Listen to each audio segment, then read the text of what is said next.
Ipinagpaliban po ng House Committee on Justice ang botohan kung sufficient in substance ang unang impeachment complaint laban kay Pangulong Bongbong Marcos. Ibabalita po naman yan ni Eden Santos. Eden? Since our today's meeting, sinuspinde ng House Committee on Justice ang pagboto para sa determinasyon ng sufficiency in substance ng unang impeachment complaint laban kay Pangulong Ferdinand Marcos Jr. Ang 5 kasalanan umano ng Pangulo ay pagdukot o pagsuko kay dating Pangulong Rodrigo Duterte sa International Criminal Court, unfit na pamunuan ng bansa dahil sa umano'y paggamit ng illegal na droga, bigong i-veto ang unprogrammed appropriations, kickback sa flood control projects, pagbuo ng Independent Commission for Infrastructure para protektahan umano ang kanyang mga kaalyado na sangkot sa anomalya at iba pa. we suspended the voting on the sufficiency of substance because we wanted to give time to the justice members to think them over, all the discussions that we had today, before they vote tomorrow afternoon. No? We likewise suspended the deliberation on the sufficiency on substance with respect to the second complaint, that is the Masa et al., because what happened today was quite exhaustive already. Kagaya ng palagi kong sinasabi, it's not enough that the official is guilty of an offense. That offense must constitute a ground for impeachment.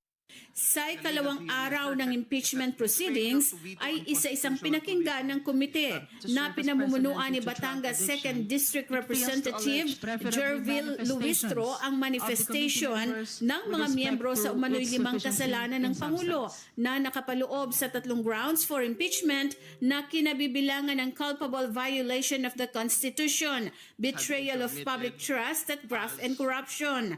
Karamihan din nila sa mga attachment ng De Jesus impeachment complaint ay pawang galing sa mga news article. Naniniwala ang mga kongresista na walang sapat na batayan ang mga reklamo laban sa Pangulo, kaya dapat ideklarang insufficient in substance ang De Jesus impeachment complaint. From this title of this act to the constitutional requirement that there should be betrayal of public trust. So therefore, that is my manifestation.